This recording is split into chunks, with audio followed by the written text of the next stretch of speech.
ಇನ್ನು ದೇಶಾದ್ಯಂತ ಮುಂಗಾರು ಮಳೆ ಚುರುಕುಗೊಂಡಿದೆ. ಉತ್ತರ ಭಾರತದ ರಾಜ್ಯಗಳಲ್ಲಂತೂ ಭೀಕರತೆ ಸೃಷ್ಟಿ ಮಾಡಿದೆ. ಅಸ್ಸಾಂ, ಉತ್ತರಾಖಂಡ್, ಹಿಮಾಚಲ, ದೆಹಲಿ ಸೇರಿ ವಿವಿಧೆಡೆ ಅವಾಂತರಗಳು ಸೃಷ್ಟಿಯಾಗಿದೆ. ಬನ್ನಿ ರಿಪೋರ್ಟ್ ನೋಡೋಣ.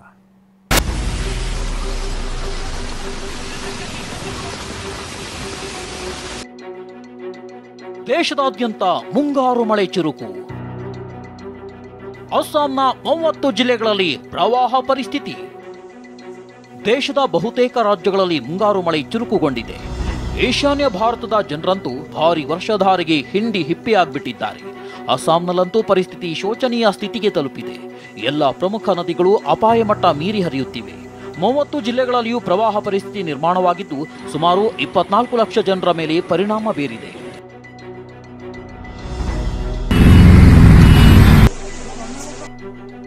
ಪ್ರವಾಹಕ್ಕೆ ತುತ್ತಾಗಿದ್ದ ಕಾಜಿರಂಗ ರಾಷ್ಟ್ರೀಯ ಉದ್ಯಾನವನದಲ್ಲಿ 94 ಜನರನ್ನ ರಕ್ಷಿಸಲಾಗಿದೆ. ದಿರ್ಬುಗಢ ಪಟ್ಟಣವು ಕಳೆದ 8 ದಿನಗಳಿಂದ ಕುಡಿಯುವ ನೀರು, ವಿದ್ಯುತ್ ಸಮಸ್ಯೆ ಎದುರಿಸುತ್ತಿದೆ. ಕಾಂಪುರ್ ಜಿಲ್ಲೆಯ ದಿಸ್ಸುರದಲ್ಲಿ ಭೂಕುಸಿತಕ್ಕೆ ಮಗು ಸೇರಿದಂತೆ 2 ಸಾವನ್ನಪ್ಪಿದ್ರೆ 1 ಗಾಯಗೊಂಡಿದ್ದಾರೆ. ಮಳೆ ಎಫೆಕ್ಟ್ನಿಂದಾಗಿ ಬ್ರಹ್ಮಪುತ್ರ ನದಿ ಅಪಾಯದ ಮಟ್ಟ ಮೀರಿ ಹರಿಯುತ್ತಿದೆ. ಬಾರ್ಪೇಟಾ ಜಿಲ್ಲೆಯ ಹಲವು ಗ್ರಾಮಗಳಲ್ಲಿ ಆತಂಕ ಮನೆ ಮಾಡಿದೆ. ಬೋಟ್ಗಳ ಮೂಲಕ ಗ್ರಾಮಸ್ಥರನ್ನ ಸುರಕ್ಷಿತ ಜಾಗಕ್ಕೆ ಸ್ಥಳಾಂತರ ಮಾಡಲಾಗ್ತಿದೆ. ಸಾಕು ಪ್ರಾಣಿಗಳನ್ನ ಬೋಟ್ಗಳಲ್ಲಿ ಸಾಗಿಸಲಾಗ್ತಿದೆ.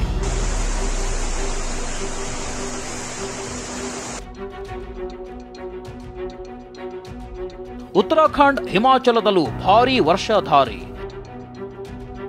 ಭೂಕುಸಿತದಿಂದಾಗಿ ಬದರಿನಾಥ ಸಂಪರ್ಕ ಕಡಿತ. ಉತ್ತರ ಭಾರತದಲ್ಲಿಯೂ ಕೂಡ ಮಳೆ ಅಬ್ಬರಿಸಿ ಬೊಬ್ಬಿರಿಯುತ್ತಿದೆ.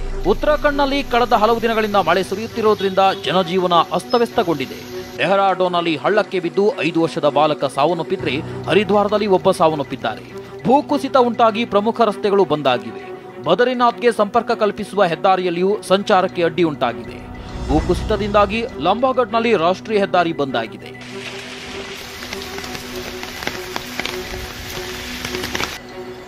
ಹಿಮಾಚಲ ಪ್ರದೇಶದಲ್ಲಿಯೂ ಕೂಡ ಭಾರಿ ವರ್ಷಧಾರೆ ಹಲವು ಅವಾಂತರಗಳನ್ನು ಸೃಷ್ಟಿಸಿದೆ. 64 ರಸ್ತೆಗಳು ಬಂದಾಗಿವೆ.